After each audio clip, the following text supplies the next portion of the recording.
Testing 1, 2, 3, 4.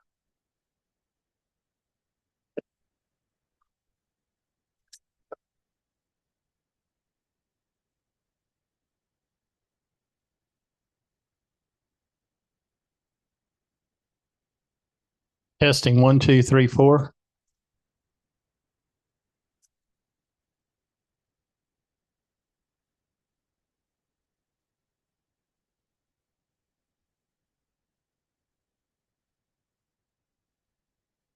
Testing 1, 2, 3, 4.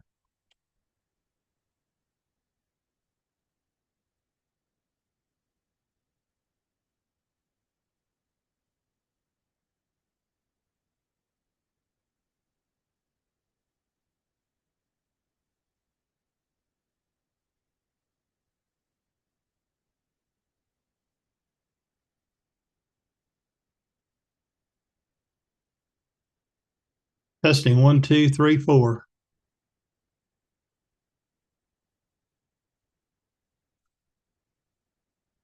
Testing 1, 2, 3, 4.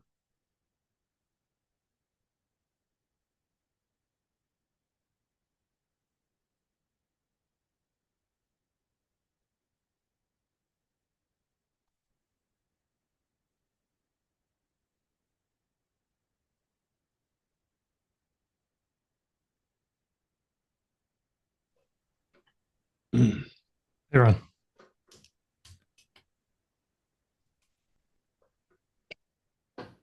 Bill, can you hear me? I can hear you just fine. I am totally prepared tonight. I decided that I needed to wear my earbuds from now on instead of playing shit out of my speakers because of the echo. Yeah. I really never put two and two together with that. So, anyways, and I think I've got the live stream stuff configured. So, Phil and Garrick are wanting to come into the room, but I just wanted to check with you for a second.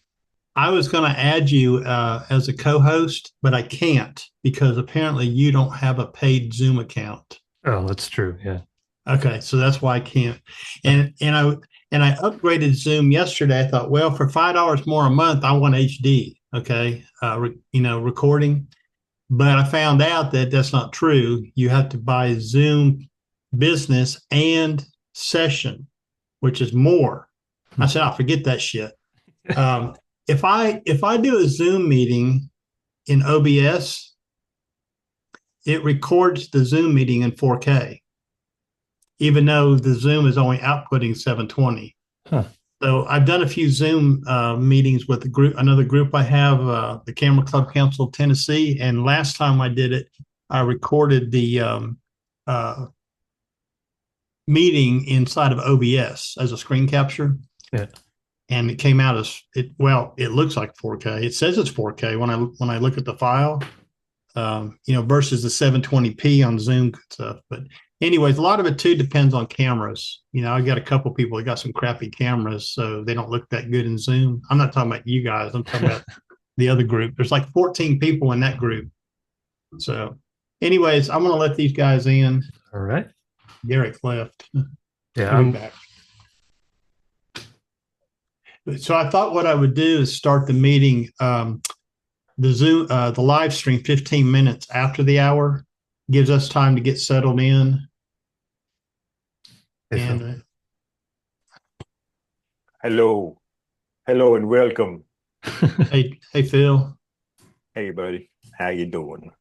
Good. There's Garrick, Tim. That's Double G. Long time no see, Tim.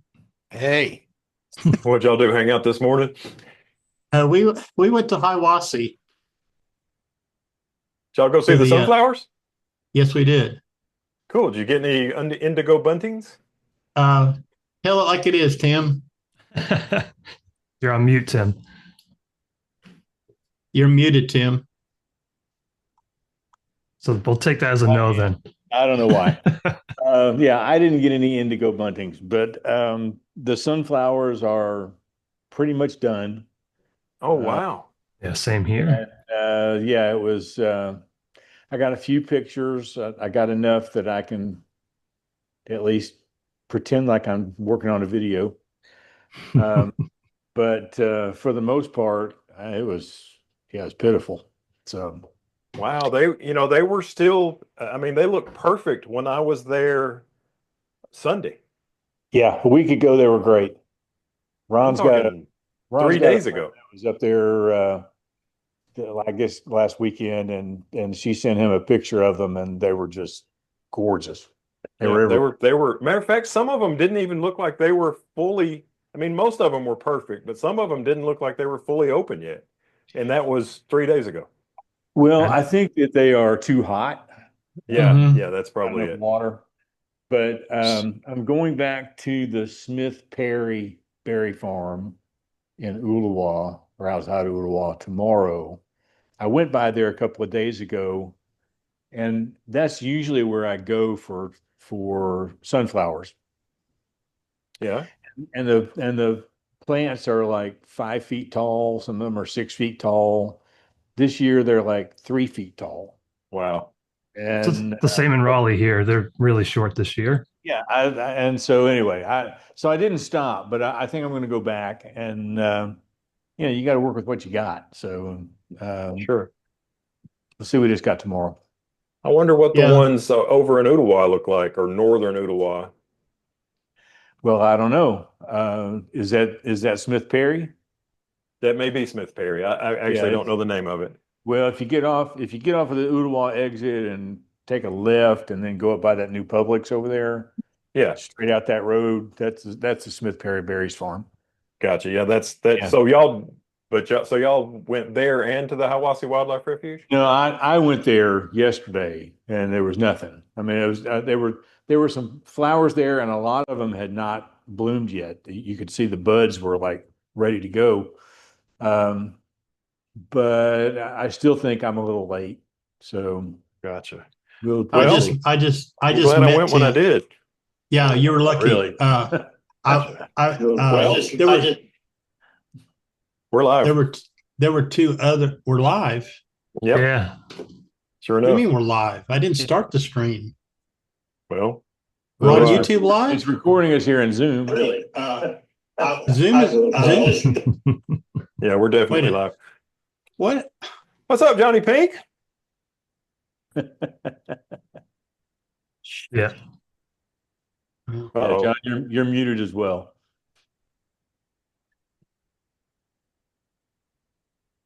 I'm I not think it showing. defaults. I don't know how that how did I that think how did that Ron's happen? got it set up so that we're automatically muted, so we don't. I don't know how that happened. Let me turn all my shit down. I don't know. I thought I had this all worked out. I played with it all day yesterday, and I found out there's in Zoom there's an app that'll let you. I don't know. I don't Where's understand. If you had it scheduled on YouTube, doesn't it just automatically start if you don't It start will it? automatically start, and I got a link for an automatic start. But the auto start wasn't supposed to be till 6:15. Oh, Well, huh. technology, huh? Used to be a guy at work named Rod, and he got blamed for everything. And so in this situation, I would say this is all Rod's fault. No, it's all Ron's fault. I No, need to it do ain't some more. that. I need to do some more practicing. I want to have control over when the live stream started. But anyways, because we had a Well, hey everybody. Hey, everybody. Yeah, we should probably start it. yeah, we're live on YouTube. Who we missing? We're missing somebody. Missing David. Oh, David Saylors. Yeah, see, he won't be here till 6 o'clock. He'll be on time. Yeah, David. 4:05, that makes it 6:05 your time. Yeah, you're 2 hours. You're 4:05 or 4 o'clock now, all right? Yeah, Yep. you're 2 hours. I'm 2 hours So- behind you guys. Yeah. Who's got the Phil, you got the printout? Phil V? Yeah, I've got the Okay. document brought up. Okay. Well, I'm glad somebody knows what's going on. Yeah, really. It's nothing like an early I start. just show up and smile. That's And then okay. everybody talks about Nikon. Yeah. Well, speaking of Nikon, now you brought it up. So I took my Z50 Mark II and the 500 PF today to Hiawassee, and I also took the Z62 in a 105, but I didn't use it. I used the 500 PF down there. And when I got there early, there was another photographer there from Georgia, and he was already set up down on that gravel road, and I just kind of went past him. And the indigo buntings were out before the sun come up. But once the sun hit the sunflower field, you could hear them, but you couldn't see them. Okay. They were out there in the field, but they weren't anywhere where you could see them and try to, capture a photograph of them. When I went Sunday, I got there about 7:30. The sun was up. I was the only person there. There were only about 3 of them flying around. Fortunately, a couple of them landed close enough for me to get a shot a couple of times. About 3 of them flying around. But yeah. I got done. I said, okay, the activity is dying down. And as I was walking out with my tripod over my shoulder, 2 people were coming in. I was like, oh, they're down there, but you're too late. Phil, I'm gonna tell you something. Every time I go to Hiawassee, and I've been down there probably 4, 5, 6 times in the last couple of years, I come home disappointed. I mean, I know the bird and flight stuff is a big thing and all that, but I'm not that kind of person. But, when I go down there to do something like sunflowers or whatever, I always come home disappointed with what I got. Now, I haven't checked my memory card yet, but I'm pretty sure I'm going to be disappointed. Yeah, that's easy to do. I got a sunflower patch that I can ride my e-bike to right up the road here that's just now maturing. And they put it out every year, and they put electric fence around it to keep the deer away. And I can go up there and say I was in Hiawassee, and you wouldn't know the difference. That sounds like a video coming out soon. Then, actually, I got an idea for a video. But all right, Ron. Looks like we've got, I think, 6 people watching. I'm not looking at the chat, but I do see that. Yeah, I've got the chat. I've got the chat up here. Let me. I should hit thumbs up. Oh, we've even got a thumbs up now. All right. And I got Melissa Parks is here. She says we're live. Yeah, we're a little. Oh, sorry, Melissa, we're a little early. Yeah. A little peek behind the curtain. We had a little snafu. I think it said on your page, Ron, that it started at 7 Eastern. When I clicked on that link you sent, I don't know. That's what the thumbnail said. 7 Eastern. I'll do better next month. There's Mike Anderson. Mike is a photographer that lives up in Lenore City. I know him. He goes to the Cove a lot. Kate's Cove a lot. I thought it was Spock. Spock. Yeah, he said live long and prosper. I thought he was Spock. Oh, no. There you go. All right. Well, maybe David will show up in a little while. You can go, Phil. Okay, bye. We're gonna have to change one of y'all's names. All right, I guess we're ready to get started then, right? Ron, is that what you're saying? Sir. All right. Yeah. So I am Phil Vignola, not Phil Thach. There's Live Long and Prosper. I'm actually leading the meeting today. This is episode 7, right? 7 of the Photographers Roundtable. That's what it says on the screen. Yes, it's number 7. All right, we're going to try a new format today, so bear with us. Also, I wanted to make sure that the folks in the chat know that we'll be asking some questions as we go through this. Please feel free to answer the questions. Also, if you have any questions during this entire process, if you want to just prefix that with a Q so we know it's a question, ask us any questions and we'll do our best to answer them in the chat. So Ron is going to be paying attention to the chat. He'll be devoted to that. So please make sure that if you have any questions or you have any comments or anything that you want to say, Ron will be paying attention to the chat. I'm going to start off here. We've got a couple, I think probably we'll just go round robin and we'll start out with channel updates. So I'm going to just go in the order I see folks in Zoom. So we'll start off with Ron, if you don't mind. Do you have anything going on with your channels? Oh, my channels. Let's see. You mean my YouTube channels? Yes. Now, my photography channel's hovering around 1,992 subscribers. I'm just waiting for that pushover to 2K. And you know, I'm like Tim. I lose subscribers daily. I gain a few, then I lose a few, then I gain a few. I don't know if it's the algorithm playing with me or just, my most popular videos on the channel, and Phil T will relate to this, are my Sony videos. They have the most views and the most money made, and those they're almost 2 years old this month. I do have several other videos that are doing pretty well, but I don't have anything new going on my channels, so it is what it is. You do. You're just about to come to the end of your 10,000 step challenge in July. That's huge. Oh, well, yeah, that's something else. So, yeah, okay. On either Friday or Saturday, one of the 2 days, I'm planning on doing a live stream on my All Things Ron channel. And TV. It'll be my first live stream on that channel. Well, I had one before, but nobody showed up. But I plan on doing about an hour with my subscribers, and that is one thing I do want to mention about that channel. That channel there, I feel like that channel there, I am actually developing a following. Okay. I don't get a lot of new subscribers. I'm like at 385. Okay. That was one of the ones that got hacked back in January and lost a lot of traction from that. But now what I get is the same people watching my videos and commenting. There's about, I don't know, 7 or 8 people that comment consistently, which I love. And, so I'm really happy about that, because I feel like that's the kind of channel I want. I want authentic community, okay, and that relate to what I'm doing. And, I don't get this bouncing back and forth of subscribers and all that. And that's one thing about that channel. It is on a steady growth going up. When Tim and I did the live stream back in May or June, whenever that was, I was at his house and we did a live stream together.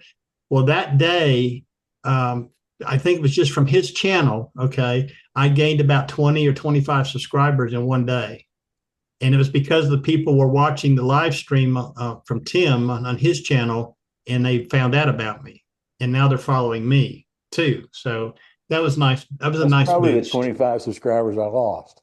I said, well, hey, we're going to Ron. Let's get away from Tim. So anyways, that's what I've got going on. And I'm really happy about the All Things Ron channel. And I've done some changes to it and kind of focus more, trying to find that niche. And I'm not too concerned about niche anymore, but it's about having fun, The way it should be. Absolutely. Phil Thach, I know you've got plenty of things going on. What's up? What's on tap for you? Well, usually I'm over a month ahead on my photography channel with 2 videos a week. And right now I'm like, which that would be 11 or so videos. Right now I'm about 5 videos ahead. I'm struggling to put out content. I've been sick. I had COVID, just all sorts of stuff. And, but I'm still plugging along. Can't keep me down too long. Everything's going to be fine. The sunflowers were blooming when I was there, so I got lucky and went the right day, just 3 days in advance before it was over. I'm goofing around with the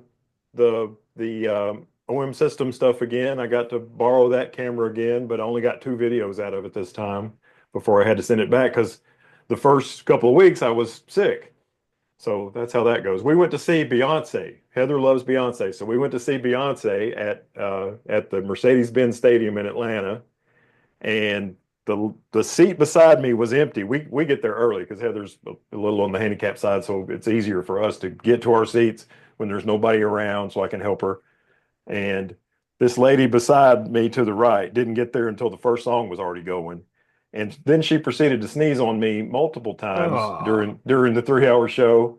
And that was on a Sunday. And by Wednesday, I'm starting to get sick.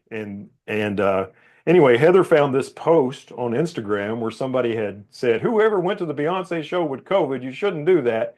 And people started responding, and several people got COVID on night 3 of Beyonce in Atlanta. And they were all near the area where we were. So it was a super spreader event, as they used to call it back in the 20s, early 2020s. But anyway, so I'm better now. And on the other channel, I haven't made any content lately. I've been doing a bunch of electric vehicle content on the Filmex Videos channel, which has done well. One video has over 10,000 views.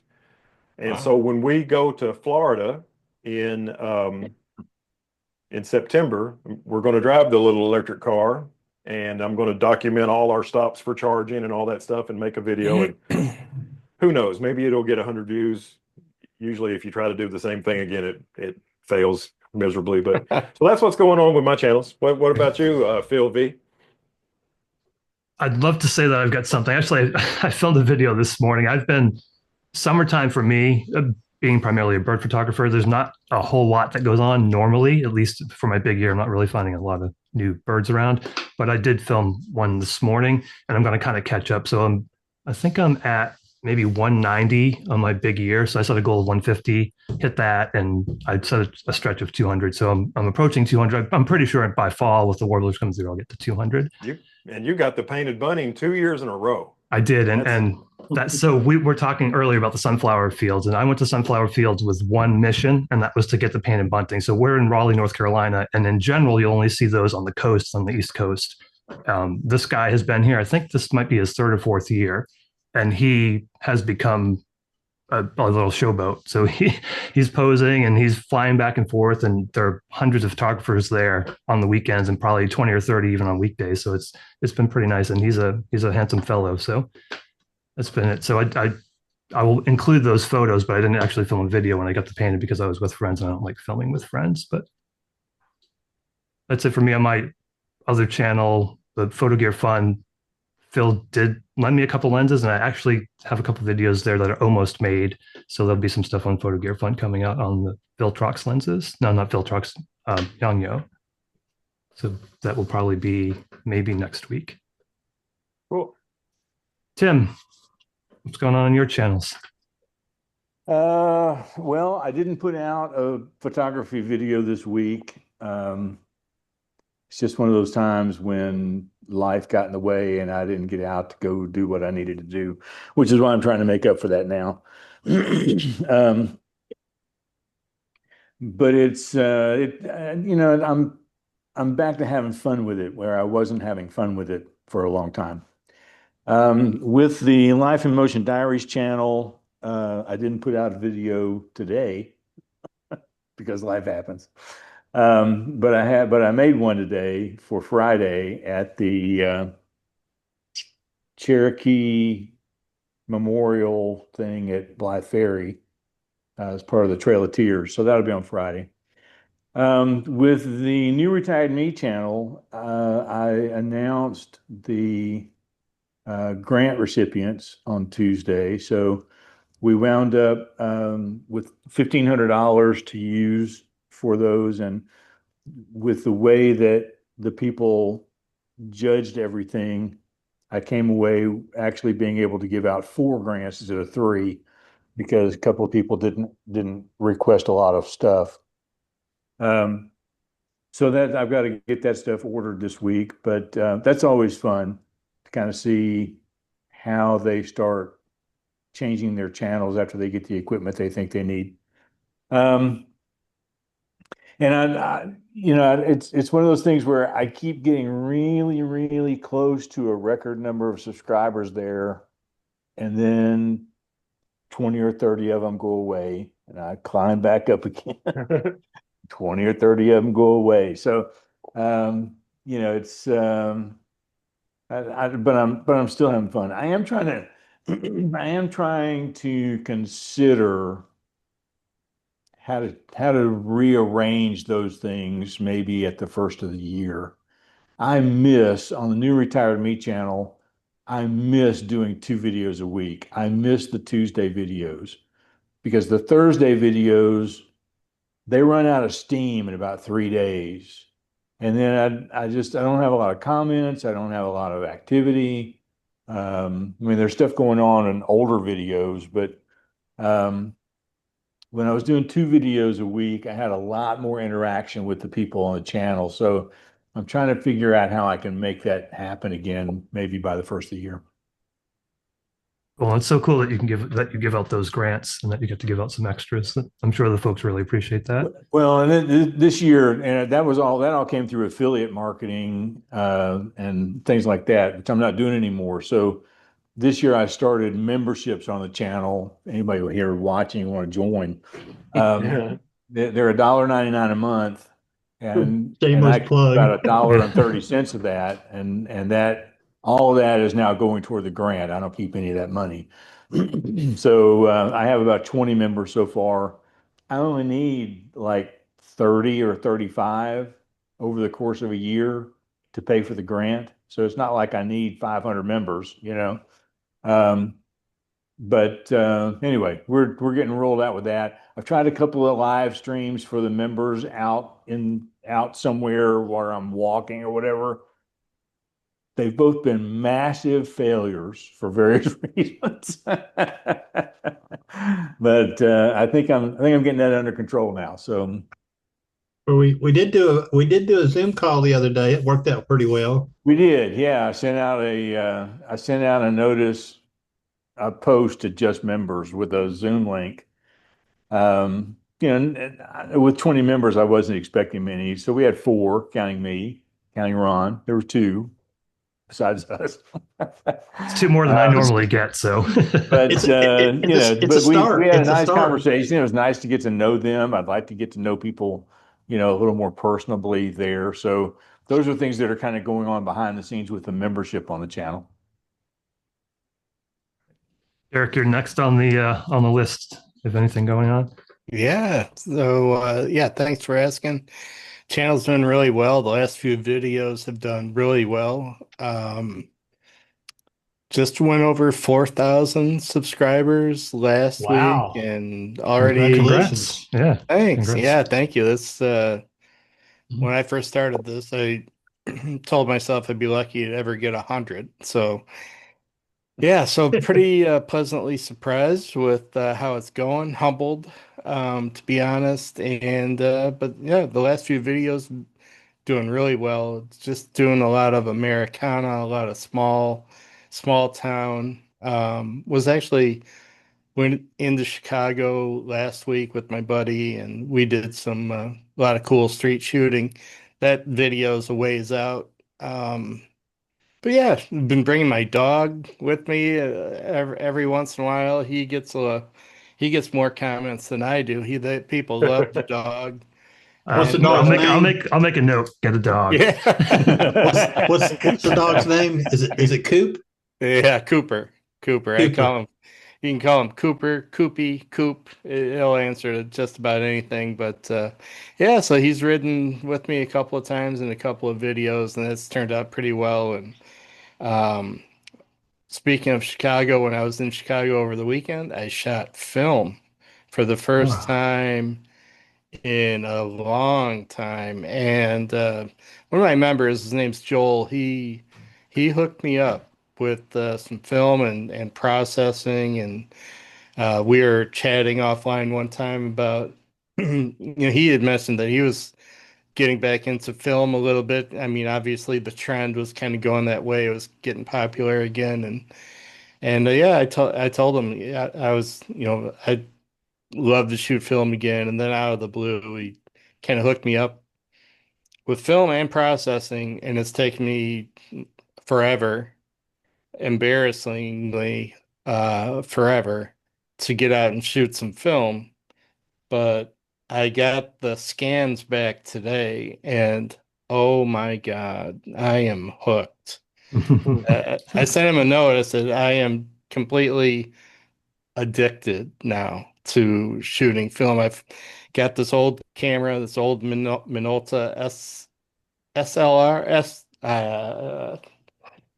I don't know where it's at, but STR 100, something like that. Don't quote me, but and with this old 35 millimeter lens, and it's got this natural vignetting. It's just, oh my God. So the colors and the saturation, and thankfully, believe it or not, I actually exposed 95%, 98% were good exposures. So it's like, holy cow, it's been, yeah, been forever, but still got it apparently. At least with making a halfway decent exposure. The compositions were pretty good too. I'm happy with it all, but man, shooting film again, that was just amazing. And yeah, that'll come out in the video probably in about 4 weeks or so. So, but yeah, that's it. That's everything going on. Lots of small town stuff. Loving it. Getting ready for fall. Just did sweet corn season here in the Midwest. Ron's got his hand up. It Yeah, looks he's got a like. question. Holy cow! Look at Ron using these the Zoom tools. Ron, do you want to hold the question? We'll let Johnny give his update, and then we can get to the question. Okay. Yep. Well, Okay. That's all I got. That's all I got. I'll kick it over to John. Thanks, sir. well, first, thanks for letting me join you guys. I really do appreciate it. I was completely shot up and I figured that I would have enough stuff to edit for a couple of weeks. And as you guys know, my wife is still in the hospital since mid-May. Oh my It God. Wow. is Oh man. painful. So the stuff that I'm currently editing is hummingbirds that I shot probably 2 or 3 weeks ago. And I've got maybe about 10, 20 seconds worth of video edited. That's all I've had time to do. I spend time at work. I spend time with her. I come home, I edit for an hour, go to sleep, and start all over again. I spent a lot of time at the hospital, fell asleep in traffic because I realized that I couldn't do that anymore. So if you have somebody that you really care about after 23, 24 years, even if it's after a little bit of time, please just hold on to them because you don't realize how much they mean to you. Not to be a tree hugger or anything. So my channel is just sitting as it is. I won't have anything out for a while. I just don't have anything and I don't have time for it. So what I had was shot and set up. We're really glad to see you here with us tonight, Yeah, John. Thanks for joining us. No, thank you guys for having me. Once I leave here, I'm going straight over to the hospital and hang out, and hopefully we get into rehab this week or next week. I'm hoping. Good. So is things going good? Is things going in the right direction with her now? Yes, we no longer have a tracheostomy. We no longer have any tubes other than one feeding tube. She can stand and walk for little bits. They're doing a swallow eval tomorrow with contrast, and that's all I can say. I'm hoping, please, I want to be done with this. I want to travel with her and take her to shoot the seals and the eagles and this other stuff. Well, we're all thinking about you. Thank you for having me, guys. I appreciate it. I'm not doing much with my channel because I answer comments. I don't have time to watch you guys' stuff because I'm not sitting at the computer. Don't worry about that. Yeah, that's more important things on the table there. We'll be here. We'll be here. Whoever that person is that means something to you that you've spent your whole life with, it's not the same physical relationship that you started with. After a while, it's just that's your person, man. And it's so amazing. So that's my tree. Good advice. Good advice. I got a question too. Me but first. Ron raised his hand first. But I think do you have a question from a viewer, Ron? Yes, I do. Okay. Let's do one of the questions from the chat box.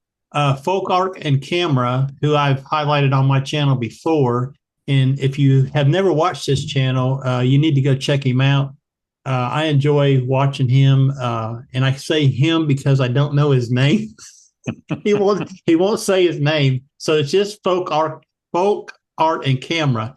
Anyways, what he wanted to know was, do any of us know anything about any brands that are coming up with new products this fall? Okay. And it can be, he don't care if he's a Nikon person, but he was just asking about in general camera brands. Does anybody know of anything happening this fall?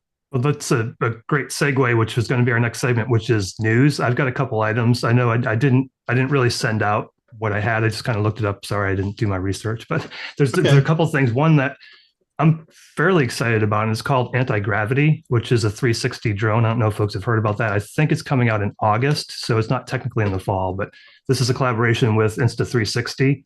And there's not a lot of information out there right now, but it's supposed to be a DJI competitor, but it will have a 360 camera on there. So you don't have to worry about framing and any of the other stuff that you would normally worry about with the drone. So that should be pretty interesting. And then DJI is coming out with a 360 camera as well. I think that will be out tomorrow, I believe. That's what I've heard anyway. Is that an action camera? That is basically a competitor to the Insta360 X5 or, those 360. Some people are using them as action cameras. I don't think they technically are considered action cameras, the 360 cameras, but DJI supposedly, I think, comes out tomorrow. So we'll have to watch our YouTube feeds on that one. You've got one, don't you? I've got the X5, yeah. So you can just hold that camera out and film, and then when you go to edit, you can get shots from all the way around and straight up and straight down, and that's neat. And you can re-edit that in your system like you would do everything else and just recompose your shots, or do you have to do it on your phone? You can do it both. So the Insta360 has a PC and Mac companion, but you can do it on your phone as well. And that's interesting, Phil, because I'm going to start using that as my primary camera for my Bull City birding. I didn't do it today. I used my Osmo 3, but I intend on using that. So just to make it so much easier, because I'll be able to kind of show what's going on and then kind of, just focus the viewer's attention where I want it to be. We'll see how it goes. Are you saying you're replacing your Pocket 3?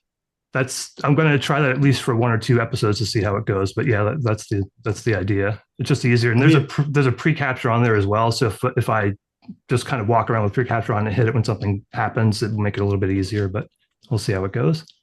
Yeah. That's cool. And then I'm waiting for Canon to release the rumored R7 Mach 2, but we'll see. We'll see if that happens. That's supposed to happen in the fall, I believe, or winter.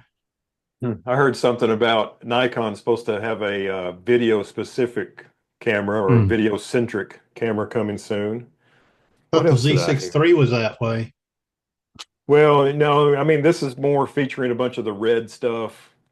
Kind of like, what are those video-centric Sonys called that I don't have any of, but you do, Phil? The FX30 or FX3, FX6. Yeah, it's like a A6700, but same sensor, but leaning way more towards video than stills. Yeah, I'm using that for streaming, actually. I've got the FX30 for streaming. Oh, we got a donation from Bass Angler. Awesome. Appreciate it seemed like there was something else. OM System, I heard a rumor. It should be coming out with a 70 to 200 2.8, which that doesn't sound like anything. But on an OM System camera, it'd be a 140 to 400 2.8. That's kind of cool. Focal range, great focal range right there. I like your OM stuff that you were shooting with all that, and I wanted to rent that too. After watching your stuff, that looks like a lot of fun. It's a cool camera. It's a little bit of a learning curve setting it up, but once you get it set up, which honestly, I was kind of like, what does this mean for a little bit? But once I got it, man, that thing was awesome. Maybe I'll get one day. Phil, do you have more later on news? Those are the 2 items that I found. Okay. Yeah. I had another question from Doug Kolb. He wants to know what our go-to flash diffusers are for macro. I use constant light, so you can't ask me. Phil Thach has got that covered. Yeah, I'm gonna pull mine out. Phil's got his. Okay, this is a Velo FD1510, and it goes on my flash gun. Okay, I'll get the flash gun out for you, and that is what I use. Now, I've always been intrigued by Phil's, which he's going to show you in a minute. But you put this on your flash gun like so, and it Velcros around it, okay? And that is my basic diffuser setup right there. There, had to get in front of that camera. So that's what I use when I'm doing close-up macro type work with a flash. And this, like I said, this is a Velo FD1510. I believe it's about $8 on B&H, or you probably get it on Amazon. That's a good price. Phil's turn. I want to hear about his. Okay, so I either use this, which is an Amazon thing, just you can put in generic macro diffuser, and you That's get what one I of these. use. That's what I have. I love that thing. And I lost mine, so I wanted to go out and do macro, so I ordered another one, and then I found it, so now I have two. But anyway, you just stick your lens through here and put your flash will be here, and you lean it down, but this, there's a lot of light lost. So what really works good, but is a lot more expensive and takes forever to get one. I have a hood used with that, Phil, and it directs the light down, and then that softens it out. But I use that same thing, and if I lose it for $6 or whatever it is, who cares? Right, exactly. So another thing that you can do, although I've never done it, but you can buy a can of Pringles and slide the open Pringles end onto your flash, and then cut it out at the end, and put some paper at the end to where the light reflects its way down the Pringles can tube, and at the end it all comes down onto your insect. But this is the SignisTech diffuser. It's made in Australia, and let's see, That's the one you were using on a couple days ago video you did at the flower place. This guy doesn't have a website. You have to send him a message. You go to his Instagram and just look for Cygnus, which is CYGNUS Tech TECH. Find him, send him a message. He'll ask you what your camera is, what your flash is, what your lens is, and then he'll custom make it to fit your stuff. It comes from Australia, and it takes a long time, and it's way too expensive. I can't remember how much, but it's over $100. But here's how it does it. This little thing magnetically hooks up here, and then this little piece goes around your lens, and then these two little tabs on the back, it comes with this monstrous rubber band that custom says SignisTech diffuser, and you put these little tabs on the edge of your flash and put this rubber band around it, and it holds it on. And then it comes with it's just a step-up ring is all it is. And you get the step-up ring that's correct to fit your front element on your macro lens, and that keeps this from sliding off the front of your lens because it's a step-up ring and it gets bigger. But anyway, it's the dude has to be making a ton of profit on these. So there's that. But the other thing about it is it's the most beautiful diffused light I've ever seen in macro photography. So, and this is the way it comes in. I just keep it in the box that it was shipped to me in. Looks pretty compact too. Yeah, I just keep it and I put it right over here by my lens cabinet. Stays there all winter. And how much was that? I want to say 100 and something, but I don't remember exactly. 150 maybe. That's more than my flash gun. yeah, exactly. But you get what you pay for, they say. So this is my solution here. And this is JJC, I think. JJC, yeah. It's constant light. And for the stuff that I do, this is usually powerful enough, and there's a bunch of different powers to it. And you can just kind of bend these lights to whatever you want. There's a more expensive version. There's a macro photographer who I follow, and I can't remember his name. I believe he's in Canada.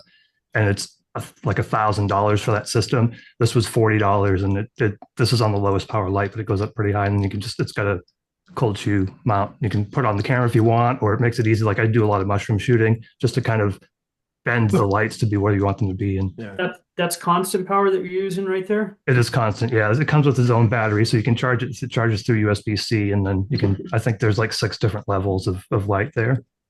I've got one that's kind of like that also, it's a ring light that mounts on the front. Yeah.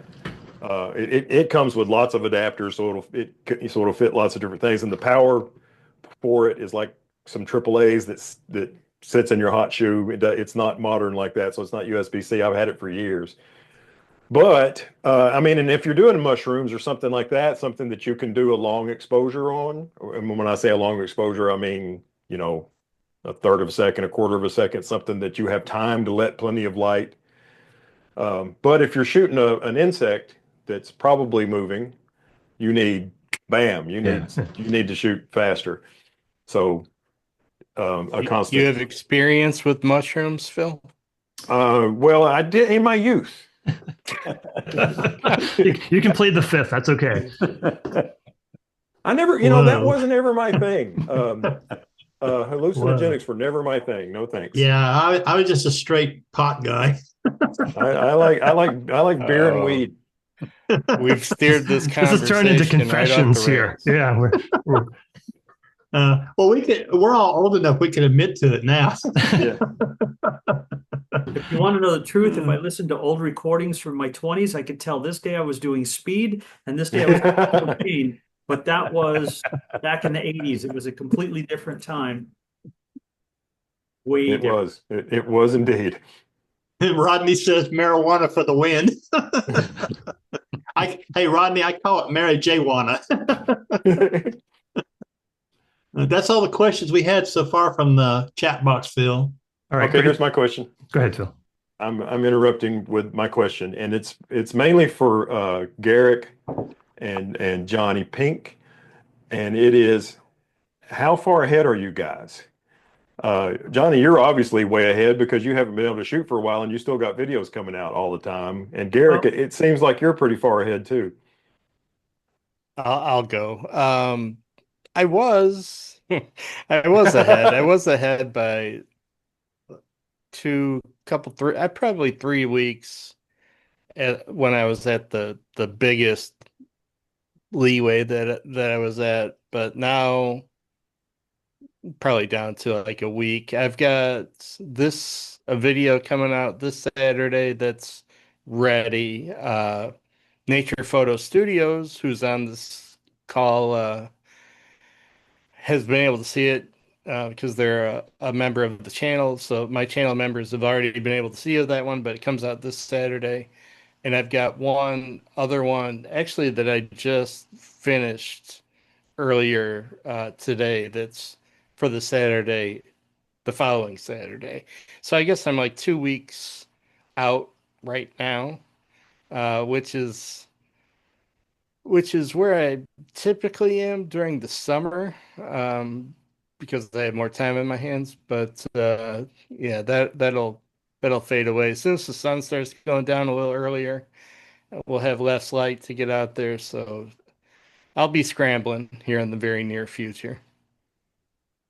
And for me, I was trying to stay about 2 weeks ahead, trying to put out two videos a week. But there was one weekend when my wife was in the critical care unit and completely out. So I used that Saturday and I went and shot my favorites, which are the hummingbirds, which is what I've been working on for a while now. And that's when I had time to shoot. I'd go shoot something. I had shot ahead, figuring this was going to be a week or two. And so now I really have nothing else in the queue coming out other than what I'm working on. And it probably won't be out for a couple of weeks because I don't have the time. I'd rather be at the hospital. And so I can't see sitting in the hospital with the laptop trying to do it, watching or talking. It just, let's just put that aside. It's not as important. Gotcha. So priorities. That's interesting. You said favorites because we actually do have a theme for today's show, and that is favorites. So, Ron, I think you might have a question, but if not, we'll get to that. And I've got some questions that I sent out to the group, and we're going to ask them. I just had one for Double G. You mentioned you scanned that film that you shot. Did you send that away, or did you scan that with something you had, or what? I sent it away. I have an Epson scanner here that I haven't used very much, but I feel like I will be using it in the not too distant future. But for this, I just mailed the film off to this company. They developed it, scanned it, and emailed me literally, just a couple hours ago with the how much did it cost? scans. How much did it cost you to have that roll done?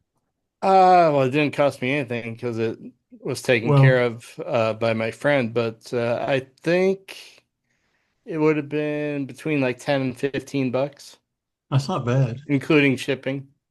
Yeah, that's not bad. Right in that range. Since you mentioned film, I just want to also throw out, today is my daughter's 27th birthday. She was just flown she shoots film. She borrows my digital stuff once in a while, but she shoots film. She shot, she was paid to go to and paid to shoot at the Paris fashion show, which I think is pretty cool. She likes shooting film. She Wow. prefers film over digital. Very cool. Give a shout out to Johnny's daughter. What's her name? Knowles. Emma Knowles. Really Emma cool. Knowles. Emma She, Knowles. she likes your R3 too, doesn't she? She does, and that's. I Who emailed this wouldn't? morning, happy birthday, baby! Baby, I need my camera back. I want to go shoot it. Dad, this client wants me to shoot tethered. Okay, here you go. And but when you're done with it, can I get it back without asking? Wait, you can't do tethered with film? Figure that out. Hey, there's a business opportunity, maybe. Figure out how to do that. Hey, why not? We used to be able to plug your cassette player into your CD player. Was it CD player into your cassette player? Yeah, Why CD into the cassette. Yeah, There you go. old school stuff. Yes. That's back in the 80s. It was. I think I probably still have one of those lying around my house somewhere. How many of you remember how to wind your cassette player on a pencil? Me. Oh, I've done that. Yeah. So I worked in radio, and we actually cut commercials on tape. So that's how long ago I'd actually done that. Used to edit in the studio, music recording with the razor blade, and you Yeah. swap it together. Yeah, mastering that way. I think that's where the term cutting came from, because you are actually correct. literally cutting. Yeah. Cutting and splicing. Good stuff. What's next? What next? We're gonna so we'll go round robin. I have 3 questions that I sent out, and there's a couple others that I just added tonight, which we can get to. But I think what I'll probably do is just ask the question to first, one question to each person, and we'll go through it and then come back to the next question. So I'll start maybe Phil, I'll start with you and come back to Ron. So what's your favorite type of photography, and what draws you to that type of photography? I like boudoir. And Can't imagine why. no, I like birds. Birds are my favorite, for sure, by far. I've done lots and lots of different kinds, and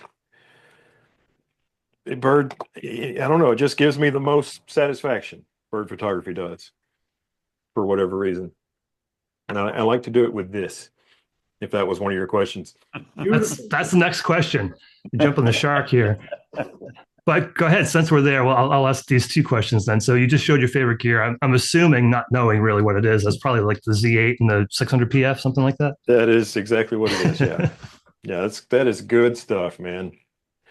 It's just so good. There should probably be more words to describe it than that, but I don't know, that sums it up the best. It's just good. And Sex. I do have to say, I was really impressed with that. So Phil and I went to Florida. Well, we didn't go together, but we met in Florida, and he used that at Orlando Wetlands and at Gatorland. And I was really impressed with the sharpness, even through YouTube, of the photos that he got. So I did see, there's a whole prime versus zoom thing, and I'm a zoom person myself, and maybe we can get to that into a future episode. But there's limitations that I think, Phil, you saw maybe at Gatorland, but other than that, it's a killer combo.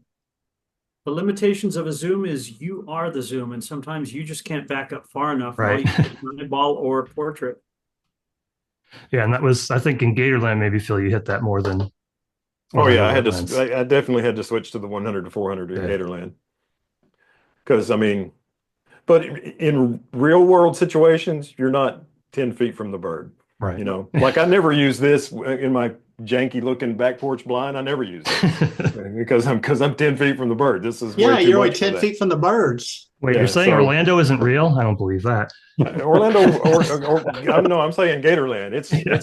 It's not, normal situations are not that. Y'all are giving away your secrets. Yeah, no, we worked hard for those shots. Those were all hard shots, hard earned. It was hot, wasn't it? Oh, it was hot. It's definitely hot. All right, Tim, how about you? We'll just go with those 2. Your favorite type and what draws you to it, and then what's your favorite gear? Well, I think there was a time when I really wanted to learn how to excel at waterfall photography. And over time, I have had less and less time to actually get to waterfalls to do photography. And so right now, I'd have to say probably I'm having the most fun with the Leica Q2M, shooting black and white, street photography, car photography, other kinds of stuff. When I first got it, Phil Thach joked with me that I was going to get rid of all my Canon stuff and just go with Leica. And he may be right. I may go solid black and white before it's over. And boudoir, of course, right? With the Leica, you've got to shoot boudoir. That's a rule, I think. Do what now? You got to shoot boudoir with a Leica, right? Well, yeah, I don't like people that much, so I don't. That might put a crimp in that plan. Yeah. Yeah, well, you're certainly getting some awesome pictures with that setup. Yeah, Tim just recently came out of his comfort zone in the last couple of months and started including people. Yeah. Yeah, but that was all done surreptitiously. All right, Garrick, you're up. Your favorite type? It's a sliding scale. Right now, it's definitely. Well, I'll say the one constant is anything Americana, anything nostalgic, anything rural. So we'll say small town street. We'll just say street right now, but like I said, it is definitely a sliding scale. I love to shoot sports. I love to shoot portraits. I love to shoot anything meaningful, really. But if I have to narrow it down, if I have to pick one, I'll say street for right now. But next week, if you ask me, it could be different. And for street, yeah, what gear? Okay, D850 for sure. And I most often use my 24-70 lens. It's a Sigma lens. It's a 2.8. It's old. I actually dropped it last week and just broke the outer ring. I can no longer put a UV filter on it or anything else for that matter. You don't need no stinking filters. Well, I like to shoot long exposure every once in a while, and I'm not going to be able to do that, not with that lens anymore. So, but thankfully the D850 was okay, and the lens itself is functionable. It's just cracked the outer piece. But and then what was the third one, Phil? It was just what draws you to your favorite type, and then the gear. Oh, what draws me to street? Yeah. Just just that rural, nostalgic Americana. Just when I can get out and just shoot something old and rusty and rickety and that might not be there in a few years. And so when you say street, maybe you and Tim have different versions of that. I guess maybe to clarify. So for me, street photography usually includes people on the street. Sounds like maybe you're not talking about necessarily including people, but maybe some buildings and some. Is that? Well, I think Garrick does a lot of people stuff on the street. But I tend to do more architectural. Yeah. But there are very few things in life that make me want to grab my camera more than passing something that's just really distressed, like Garrick's talking about. Yeah. And I go out driving sometimes just looking for those kinds of things. Yep. And my Chicago street photography, 99% of it has people in it. When I'm almost has to, right? When I'm in a small town, I would say we'll go the other way. We'll say 10% of my street photography has people in it. So maybe you can't even call it street photography when I'm in a small town, but just looking, like I said, I'm kind of harping on it, but that rural Americana nostalgic, that's my sweet spot. Johnny, I think we probably all know the answer, but for the benefit of the viewers, what's your favorite type and what gear to use?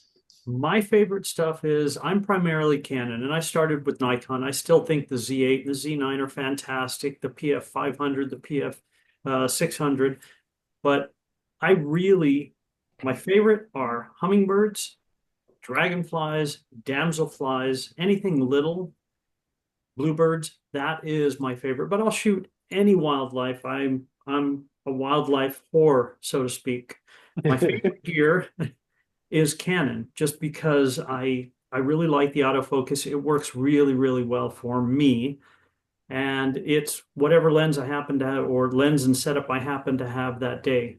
If you're using a prime and you have really tight on space, I can throw the extenders on there to shorten that minimum focus distance. You lose the infinity, but it allows you to use a prime in a tighter spot, shooting hummingbirds. And whatever I'm using is my favorite gear that day. I like the R3 because of that endless buffer, and you just hold it down and get those in-flight motion shots. I like the R7 because I like the crop. And I like the R5, the original R5. I really like that. And I like the R50 because of the video capability. So whatever I have in my hand is my favorite gear that day. Great answer. Yeah. All right, Ron, you're up, and then I'll answer. Photography? Yeah. Well, my favorite is probably waterfalls, and that's really what I'm known for. But really, I like to break it down into landscape photography and use waterfalls as a subcategory, because I also like to do sunrises and old barns, a lot like Garrick likes to do. I've even salivated about going up and visiting him and going out in the country, because I know what those old barns in Illinois are like, because I did spend some time there. My favorite gear, obviously, is Nikon. I've been Nikon since 1975. Started out with film. Nickermat wasn't Nikon, it was a Nickermat, the same thing. My first digital camera was a D1X back in 2000. And I've had just about every digital camera there. Currently, for landscapes, you can't beat the Z6 II. Okay, I don't think. The Z8 does a really good job, but for weight and running around in waterfalls and rock scrambling, the Z6 II is a little bit more compact.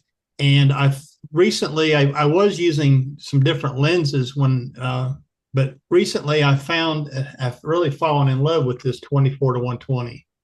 This is a dynamite lens. The only thing I don't like about the 24-120 is it doesn't have VR. I wish it had VR, because then I could slap it on my Z50 Mark II and handhold and not worry about, of course, we never had VR back in the 70s anyways, but even in the early 2000s, we didn't have VR. So those are my favorite genres, and my favorite camera right now is the Z6 II. All right, and I guess so. My favorite gear, it's a toss up, but I'm going to answer what my absolute favorite is, and it's the Sony A7CR. And my favorite type of photography is like Phil, bird photography. So I shoot the A7CR not because it's the best camera for bird photography. It's not. The rolling shutter is terrible. The electronic shutter is terrible. For video, it's terrible. I shoot single shot, non-burst, one at a time when I'm shooting my birds. And for that, the 61 megapixel sensor is amazing. I've never seen better shots technically from any sensor than I've seen from that 61 megapixel Sony sensor. So for me, my shots are more about clean, low ISO, and croppability, especially because I like to shoot warblers and smaller birds. So for me, that A7CR is just perfect. Again, it's not, most people wouldn't use that as a birding camera, because it's really just not, technically it's not great, especially if you're trying to do, birds in flight, those types of things. With the rolling shutter would just kill you if you didn't use, I don't use electronic shutter. I use the manual shutter. Also, the Sony 200-600, with generally I'm using the 1.4 times converter on that. So I'm about 840 millimeters, which does me pretty well. But also shoot the R5. I shot the R5 this morning with the Canon 200-800.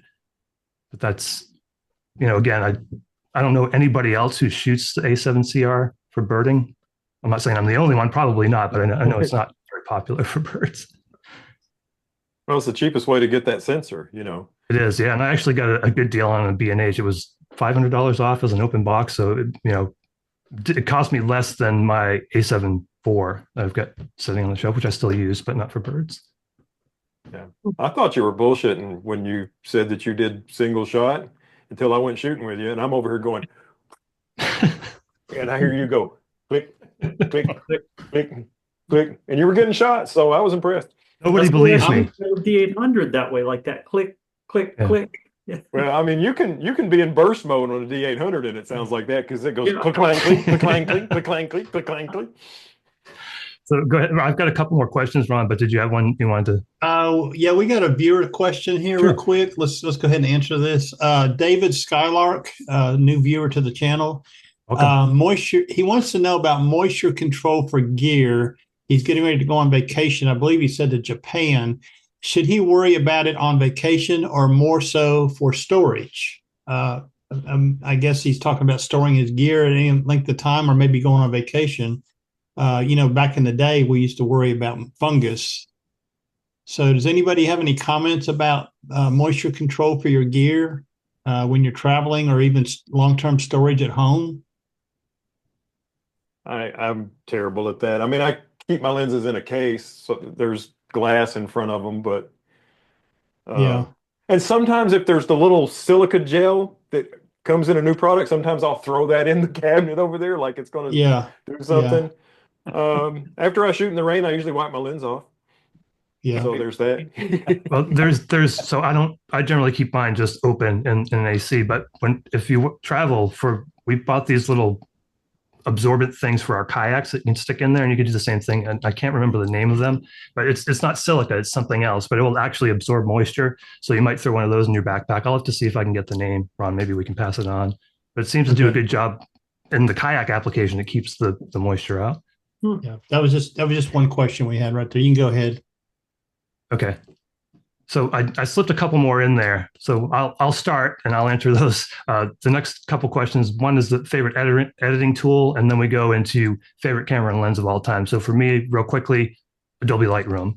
I do use other plugins. I'll use DxO, Pure Raw. I'll use Photo AI, but my primary editing tool is Adobe. As much as I've tried to get away from them, I just find that I can't, and they just continually seem to be getting better and better and providing more value, which I didn't feel like they were before, but they are now. My favorite camera of all time is actually a Nikon D7100, and I've been doing bird photography for a while, and that was I took so many shots on that thing that it actually died. The shutter actually just gave up. And Ron, you mentioned the 24 to 120. The 24 to 120 F is my favorite lens of all time. I had that on my D610. Phenomenal. And I think the F version has VR, if I remember correctly. So it's an F4 with VR, and it's just that's my favorite lens of all time and the favorite camera on the D7100. So Phil, editing and then your favorite camera and lens of all time. I use Lightroom. I'm Lightroom Classic for everything.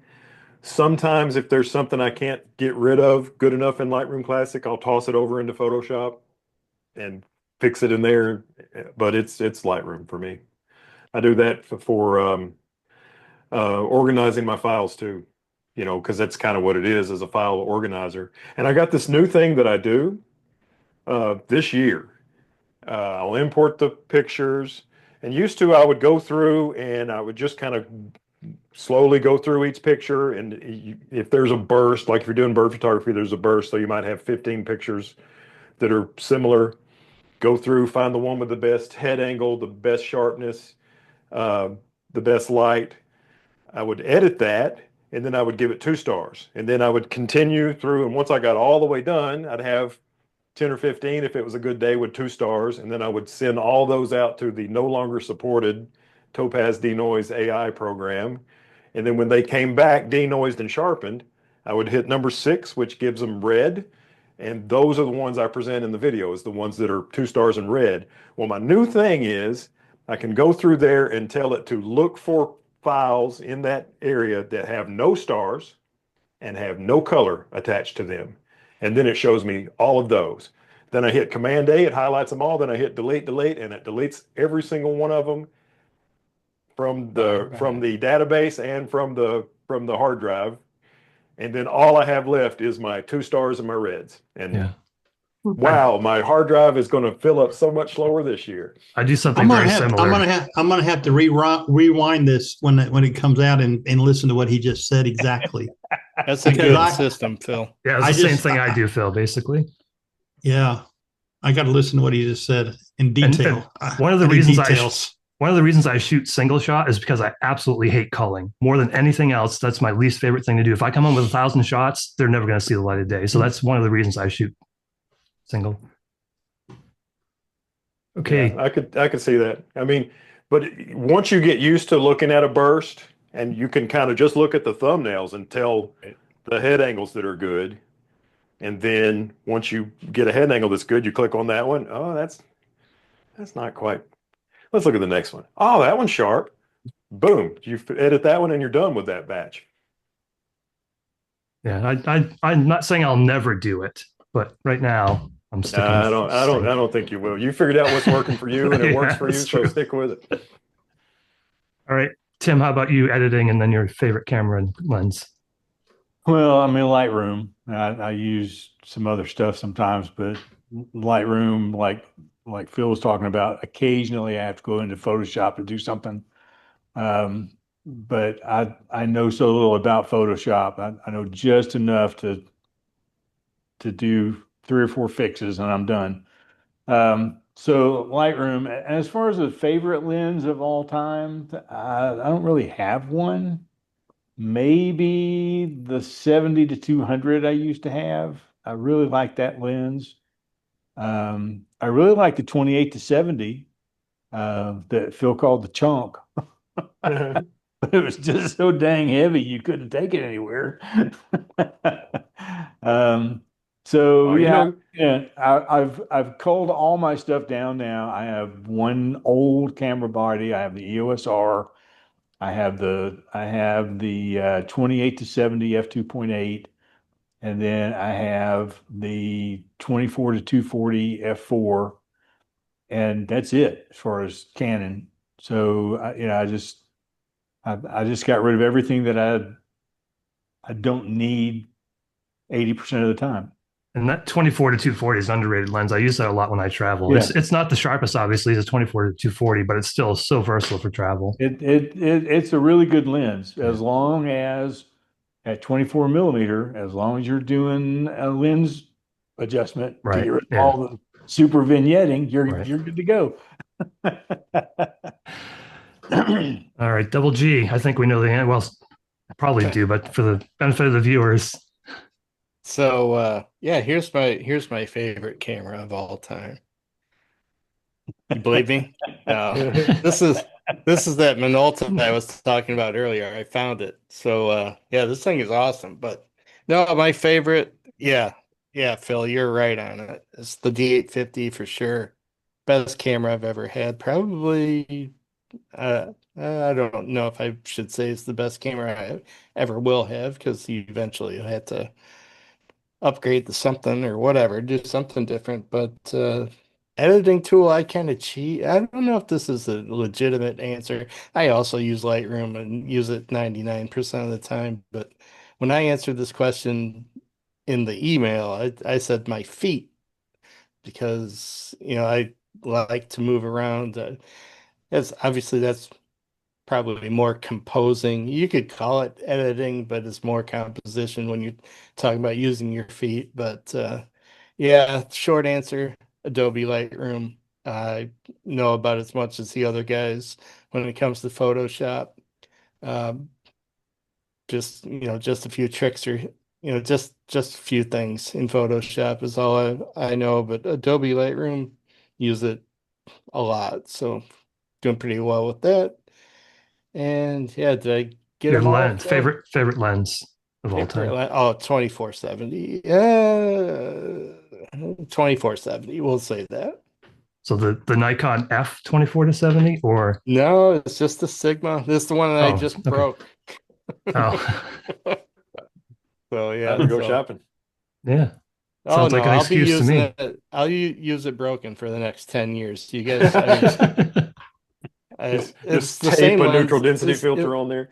It's the same lens that I lost the lens hood on like 5 years ago and haven't replaced it. So All right. So welcome to my world.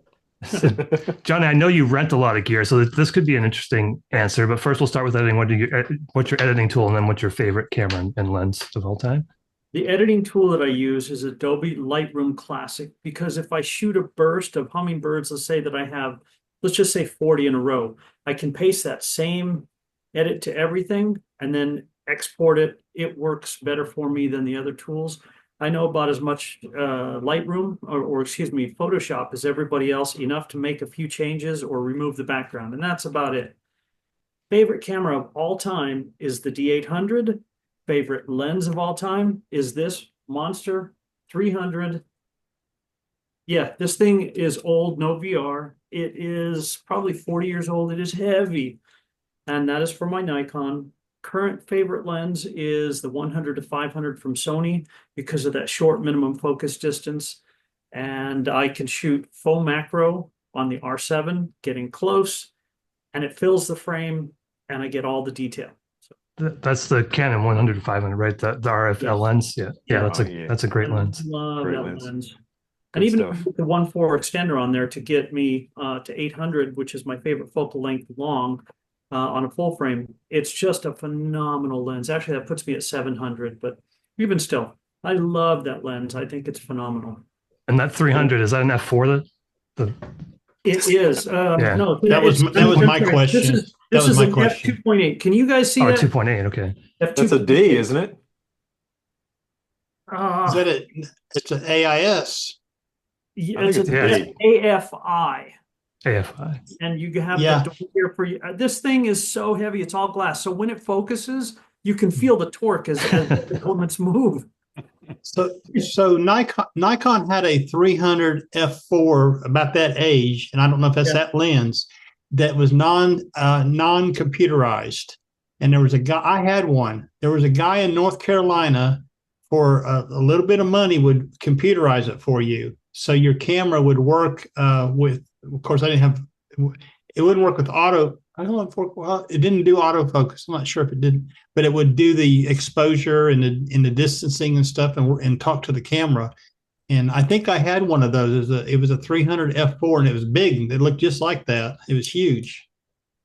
This one is the 2.8. And again, it's a 2.8. Yeah, it's a 2.8. And you have the door here that it probably still for the filters. Just for your filters, yeah. You can adjust your aperture here manually. And So it's got to have like screwdriver autofocus, I guess. It must. Nope, it is all electronic. I don't know if you guys can see that. It's all electronic on the back of that. Weird. So it worked sometimes on the Z8 and sometimes on the Z9, and it worked initially and then it stopped. But it works fine on the D800. It still works perfectly. Huh. Okay. Incredibly sharp. Just an absolute masterpiece lens. So you like that better than your Canon 600 f4? Wow. Yeah, I do. Wow. For sharp, that says something. Between the two of them, if I could use this exclusively and it gave me everything I wanted, yeah, this thing is the sharpest lens I have ever used, which is why I still have it. Leather cap too. That's my lens. I'll have to take this out with the D800 sometime when I have time. Yeah, again. that'll be cool. Yeah. I like to see you use that. It lost the foot here, so I've just got, if you can see that, I just have a plate screwed onto it so I can put it onto my gimbal. That works. Yeah, it does. This one is awesome. I lost track, Ron. Did you answer the editing question and the camera question? Sorry. No, I did not. I thought not. Just wanted to, So, I didn't want to leave you out. Go ahead. What was the question again? So what's your favorite editing tool and then your favorite camera and lens of all time? That's my favorite camera and lens of all time. I've got one of those. Which lens though? The wide angle? I like the 24 millimeter. All right. No, I actually my all-time favorite camera and lens was the Nikon D7500 with the 12 to 24 f4 AFS lens, DX lens. I got more landscape keepers in my Lightroom catalog from that rig than anything else I've ever owned. Okay. So as far as, did you specifically choose DX for a very specific reason, or was it more cost related? I'm curious of why you wouldn't have chosen. I wasn't full frame until 2000 the first full frame camera I bought was the Z6 II. Okay. I was not full frame on the F bodies. So I came up through the ranks, D1X all the way up through the D50s. And I think I did a D100. And then I went to the D3300s, the D5500s, and then jumped to the D7500. Might have been the 71, then the 75. But the 12 to 24 lens I owned way before I bought the D7500. That lens was a nice lens, a nice landscape lens. And like I said, I got more keepers from that than any other lens I've ever owned. As far as photo editing, I started with Photoshop in 2000, and we didn't have Lightroom. We didn't have a whole lot of tools. In fact, Photoshop was not really for the photographer. It was more for graphic artists. And there were a few tools in the Photoshop area that we could use to enhance our photographs, but it really wasn't as powerful as it is now. And one of the things I like about Photoshop now versus Lightroom, and I use Lightroom now too, is in Photoshop, you can do true layering, okay? And if you don't know what I'm talking about, I'll be glad to show you sometime. But I use a lot of add-ons like the Nick Collection, On1 plugins, and I like to selectively apply those filters to my images with a brush, okay? I use an actual tablet and a pen, so I can get real fine detailed in areas I want to either change something or add an effect to, and not, use my mouse where I'm all over the place. I like to use a tablet for my stuff. I used the Nick Collection for the longest time. And then after Google bought it, I think I didn't renew, and I probably lost track of it. I probably still own a copy back when it was whoever owned it before Google. But there's some good plugins there. We have a Nikon fan in the chat box, the drunk wedding photographer. How'd they get in here? do you know them? No, it's a Nikon joke, bad one. Yeah. Nature Photo Studio said, even though I shoot with the Z9 now, the D850 still holds a special place in my heart. I agree with that. Showed me what was possible with a camera and took all my creative ideas and said, I got this. What else you got? In other words, he says the camera does all the work for him. Okay. So. And I would argue that that's, in my humble opinion, the best DSLR ever made. Yeah. You're not going to get any argument from us. Yeah. I'm going to go quite a camera. I actually made a video about that topic. That's what it was titled, The Last Great DSLR. The Nikon D850. And so did that become the Z7? Is that kind of, are they roughly equivalent? I'm not much on the Nikon. It's the same. It's the same. It's the same sensor. Okay. I think so, isn't it? Same sensor. Well, it's the same resolution. I don't know if it's the same. It has less dynamic range because it's doing the autofocus on the sensor where the D850 isn't. So similar sensor, but maybe not the same.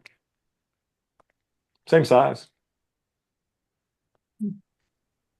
Thanks. That's way too nerdy for me. So those were the topics that we had. We could talk about some other things. Ron, how much time do you want to? How much further? How much longer would you like to go? I'll give you another 10 minutes or so. All right. And so, yeah. Ron, you asked a couple of other possible questions. I'd like to zoom in on what was letter B. I'm curious to hear folks' thoughts about that, which is using a video head for photography. So if you're going to bring a tripod out for whatever you're, assuming, let's say landscape or whatever the case might be, would you choose a video head or would you say no and just go with the ball head or the gimbal head? I'll start with you, Ron. So we're talking about a fluid head, video head versus a ball head. Right.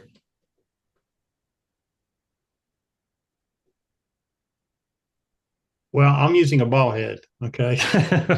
I've always used ball heads. I've had different flavors of them. Currently, my favorite one is an Acratech GXP or something. It's like 5 years old.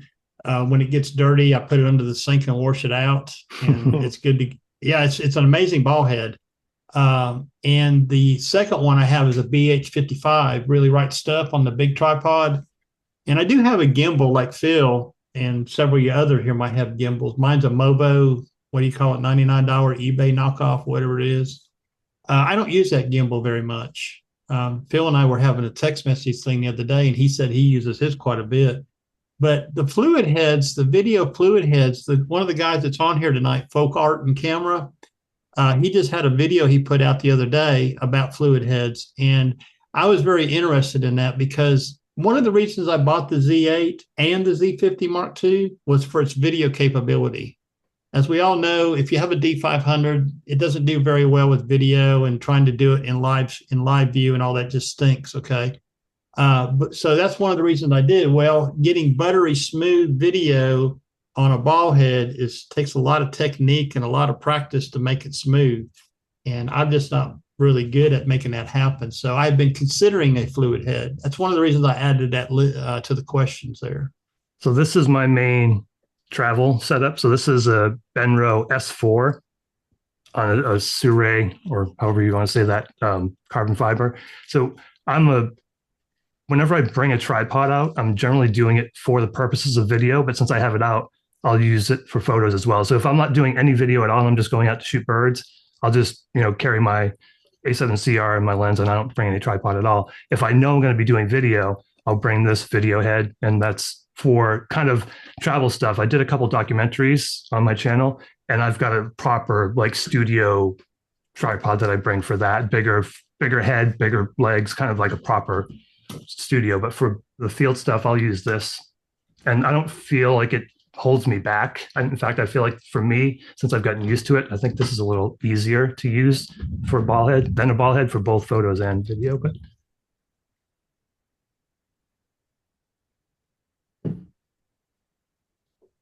everybody else is something else? Yeah, I was going to say, does anybody else use a video head at all on the tripod? No. I use a video head for video for the stupid stuff that I use, and I use a video head if I'm using a gimbal that tracks me, if I'm doing the talking and the moving, which is the Hoham. I do want to I forget who I want now. There's a new one I want to get, just came out. But mostly I'm a ball head if I'm using it with a tripod, and I usually have at least 2 tripods with me. So that's interesting. So I know Phil and I both have the gear. It's a KNF gear head, which is also on the list. And my frustration with ball heads was that I don't buy the most expensive ball heads. Phil's got, I put mine sitting right over here, but I don't buy the most expensive ball heads. And it's very frustrating, especially if you've got a heavy, like let's say the R5 and the 2-800, it's a fairly heavy setup and can be front heavy. So the ball heads that I were using just weren't good enough to hold it in place. So you set up your shot and then you'd have that creep.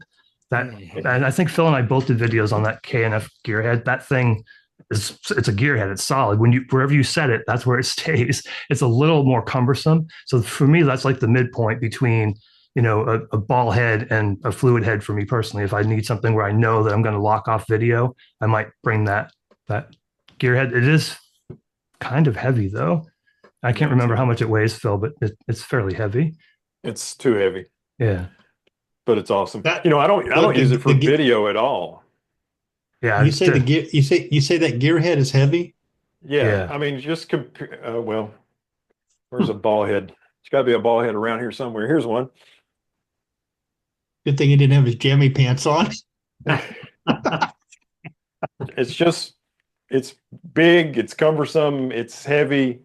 But I don't use it for video. This is only for landscape photography, or for if I'm going to do one of my pictures, one of my Nick Carver ripoffs, because you can turn this and it'll do this, and turn this and it does this, turn this and it does this, and once you get it, I mean, and you can move it just a micron, and once you get it where you want it, you take your hands off and it stays.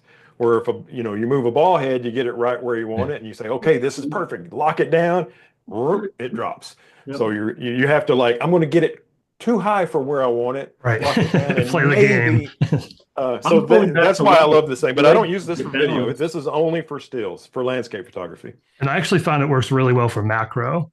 So Oh, yeah. different people That's shoot macro in different ways, but that's the reason I got, well, KNF sent it to me, but that's why I chose this one, because I felt it'd be pretty good for macro, and it's really good for macro. What's That's a neat something idea. like that go for, Phil? How much would that be? Just over 100. Okay. That's not bad. No. This is a solid. I've got a Benro gearhead as well, and the Benro came with my setup and it's more expensive, and I like this one more. To me, it works better. But for video, well, first of all, the only time I even use it, I use It's 180. It's 188, Garrett. Is it really? Oh, Yeah. wow. Oh, that must On be on Amazon. It's 180. It's actually 189 on Amazon. Well, if you follow the link in the description on my video, there's a coupon code. That might be because of tariffs, because I could have sworn it was around $100 when I was looking at it. Everything has gone up because of it. Maybe you can give your friends over there a call and say, "Hey, hook my buddy Double G up with one of these things." You could reach out to them. Gary, I'll see if I can get my contact over there. I haven't spoken with her for a while, but if you're interested in reviewing it, I'm sure they'd be happy. Yeah, I would. Yeah, I would definitely do it. Yeah, and I have a gimbal that's very similar to the one that Phil is holding there in his. I keep it on a really big tripod. So if I'm carrying it with a big lens setup, like I would have this 300 on there, it's really heavy. I don't take it for very long, but it works really well. Don't you use your gimbal when you're doing eagles, don't you, Johnny Pink? No, I prefer everything handheld, believe it or not. Even the big lenses, I'm just used to. Wow, okay. Because of the freedom. If I put it on there, it's on there for a minute or two, and then I take it off because I don't have the freedom. Well, what about when you're like on that eagle nest that's on the side of that trail? That's locked off on a ball head on a small, it's just a smaller tripod, but it's locked off, and I've balanced it, and I've moved the legs so that I've got the shot that I want. I get it, and then I move the legs so that everything's fine, and I just let it go. Gotcha. Well, this thing, I use it for when I'm in my little shaggy looking blind on the back porch. I use this. That is so cool. When I go to the Hiwassee Wildlife for birds in flight, I use this. Anytime I'm doing bird photography where I'm not going to be moving around much, like at the Hiwassee Wildlife Refuge Sunday when I was doing indigo buntings on the sunflowers, I just brought this and set up. And if a bird would come and land, I might have to pick it up and move just 2 or 3 feet to frame things up. But usually for bird photography, I'm either walking around with the camera, or if things are going really well, I'm in the car and the camera's on the door sill of the car. That's the way. Because I've tried doing bird photography with my gimbal head. I've got a decent Benro, and I like Johnny. I can't. Yeah, it seems to me like there's too many shots that like you said, picking up the tripod, I miss more shots. So there's like the cost benefit to me doesn't seem to work out, but that's probably just because I didn't spend enough time with it. And I've always handhold, and just, that's it. That's my default. I mean, I can loosen my BH55, which is what I use the most when I got the big lenses, and put my hand and wrap it around the ball itself and control it more precisely than a gimbal. Just set the tension right so you can move really good with it. And, the gimbal part, it's always rocking and rolling, going like this and that, And so I've actually, I don't have that problem at all. When I was out this morning, I was using I have that problem with the ball head, though. You shoot more than us. You got more practice. I have the problem with the ball head too. But the Canon R5, and Johnny, you mentioned the Canon R5, and I'm thinking about getting another Canon, either the R7 II if it seems pretty good, or the R5 II. But the original R5, even at 800 millimeters and shooting with a crop at 4K 120, I mean, it's not solid like video. You can tell it's not locked off. But if anybody's seen any of the shorts that I do on my channel, you can tell it's shaking a little bit. But I'm fine with that video at 120 frames per second. You don't get a lot of that shake, and that's what I've been doing for all the shorts that I've done on my Bull City Birding channel have been with that R5 and 2 to 800. No tripod. R5 II, I personally had way too much overheating with that. Oh yeah. I mean, I love the video and what it did with it, but I had too much overheating because it's hot here most of the time when I was shooting it, even in Arizona. And so that's why I went back to the R5. The best camera I've ever used for autofocus is Canon's R1. That was just mind-blowing. Out of everything I've ever rented, I do want to try the Sony A1 II with the 200 to 600 or their other new lens. I want to try that. I just, again, haven't had time to get to it. I will. But the R1, it was, I can't even describe how it was mind-blowing.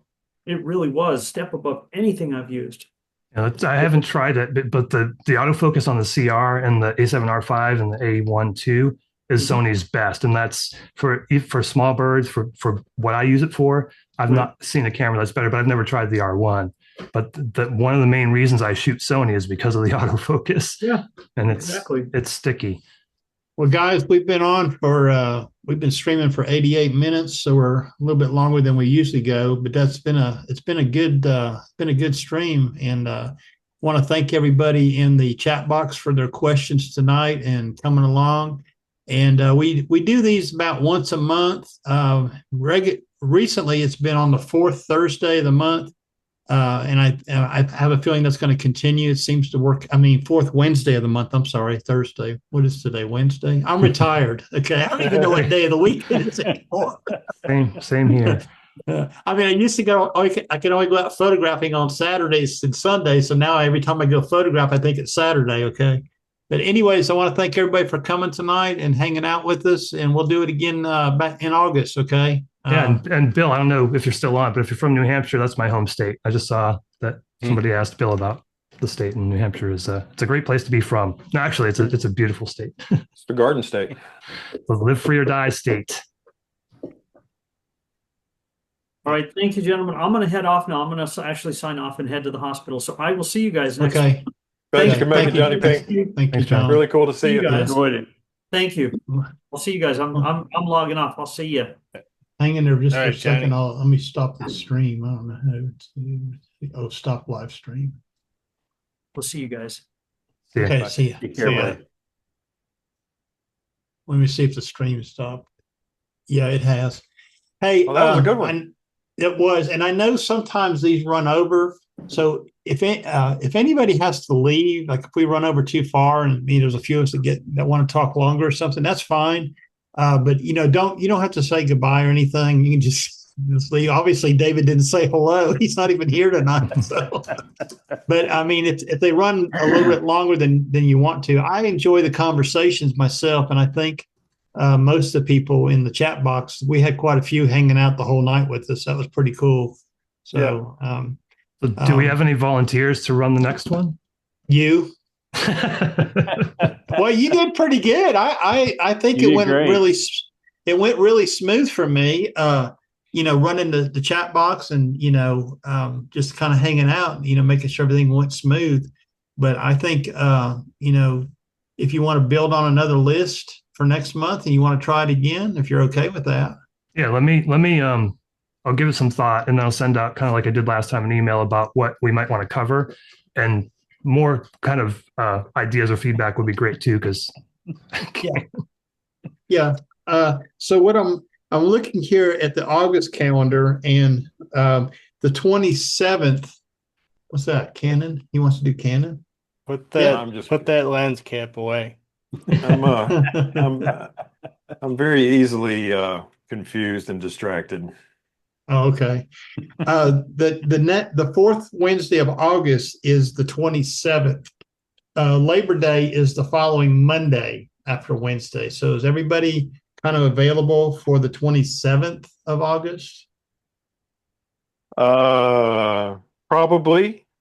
Okay. I know I'm going to a Tennessee football game on the 30th. Look for Heather and I at Mercedes-Benz Stadium in Atlanta. That's a Saturday. Yeah. We'll be the ones wearing orange. Okay. Not the only ones. Just Probably. The only one. Just don't let anybody sneeze on you, okay? Yeah. Jeez. I'd like to make it in and out of that building without catching COVID. That'd be cool. So Yeah, Phil, when are you going to Florida? Florida, we're leaving Well, we go to the Tennessee-Georgia game on the 13th of September, and then on the anniversary of our wedding, which is the 14th of September, one of our teams will have won and one of our teams will have lost, and we'll have an uneventful drive to Florida on the 14th. It's funny. My wife and I are going there for our anniversary too, which is earlier in September. So we'll miss each other this time, but I will give you the finger as I pass by you southbound. Yeah, I'll plug that in for the 27th of August. Okay, I'll plug that in for that and get a thumbnail up already. That way, people get a chance to see it. So, all right, guys, it was fun. yeah, It was a good one. Was. See y'all later. I did record this one, so I will make that available on my Google Drive, and y'all can download it. It should be there by the morning. I'll send you an email. All right, everybody. Hey, we'll see you next time. Thanks, Thanks. Phil. Great job of leading it. Oh, thank you. Yeah, I enjoyed that. Good job. Thanks. You're the man. Talk to you soon. Thanks. See you guys. See you.